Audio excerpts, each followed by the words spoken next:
This is the couple who stole nearly $5 million pretending to be the next Chip and Joanna Gaines. Christopher and Raquel Judge fooled over 40 families with their charming social media presence and promises of dream home renovations. But here is the twist. Christopher was never even a licensed architect. They offer prices way below market rate, claiming they were just starting out. One victim paid them $200,000 only to find his staircase held up by a single board. Another family watched their dream home get abandoned halfway through construction. Where did all that money go? Plastic surgery and $82,000 in Amazon shopping sprees. Raquel pleaded guilty on December 17th and Christopher followed on December 30th. Now he faces 20 years in prison, while families are left bankrupt and homeless. Would you have spotted the red flags or fallen for their act too? But not all predators are after your money. On New Year's Eve, an 11-year-old boy was found hidden under a blanket on the floorboard of this truck. He had been missing for 3 days. Someone who knew the driver was a registered sex offender spotted 2 kids in his truck and immediately called police. When deputies pulled over Darnell Hairston, they found 2 children inside. The younger boy was visibly terrified. What he told investigators will haunt you. He said Hairston lured him to a wooded campsite and choked him until he blacked out. Then he was tied up with shoelaces and extension cords while being threatened with a knife and a gun. For days, he was forced to hide on the truck floor, convinced he was going to die. Because one person refused to look the other way, this boy is alive today. What would you have done if you saw those kids in that truck? Speaking of people who refuse to do the right thing, on January 6, 2026, it was confirmed that this man died in prison at 84 years old. Aldrich Ames worked for the CIA for 31 years while secretly selling secrets to the Soviet Union. He got 10 American spies killed and he did it all for money. For nearly a decade, he handed Moscow the names of agents working behind the Iron Curtain. Those agents were executed.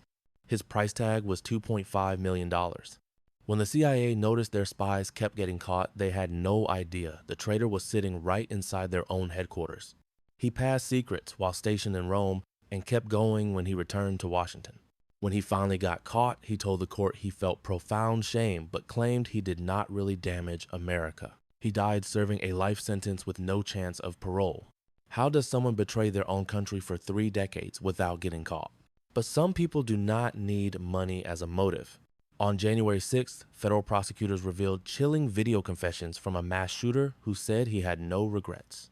Claudio Neves Valente was a former physics student who dropped out of Brown University back in 2003. But he never forgot about the school.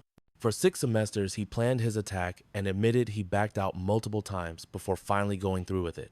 On December 13th, he walked into a lecture hall and fired more than 40 bullets. 2 students died and 9 others were injured.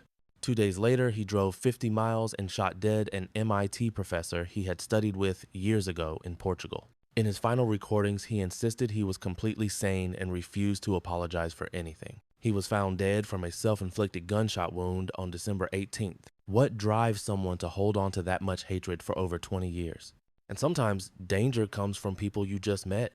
On January 3rd, 2026, a 26-year-old man claims he shot a married couple in self-defense after meeting them on a dating app. Noah Truba told police he connected with the husband and wife online and went to meet them in Dallas. He admitted they used drugs together that night. But then, he made a shocking claim. Truba said the couple tried to sexually assault him, and that is when he opened fire. Guadalupe Gonzalez was 57 years old, and she died at the scene. Her husband was rushed to the hospital in critical condition. Police arrested Truba and charged him with murder. Now investigators are trying to figure out what really happened inside that home before the shots were fired. Do you believe his story, or does something not add up? But this last case might be the most chilling of all. Back in April, a crying woman called 911 about a fight with her partner at this Ohio home. She hung up, and when dispatchers called back, she promised everything was fine. 8 months later, on December 30th, a dentist and his wife were found shot dead in that same house. Spencer Tepe was 37 and his wife Monique was 39. They were killed sometime between 2 and 5 a.m. in the morning while their 2 young children and dogs slept inside unharmed.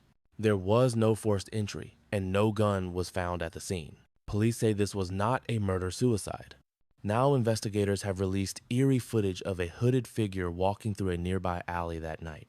The couple's 4-year-old daughter and 1-year-old son are now with family and still do not know their parents are gone. Who made that 911 call and what really happened inside that house?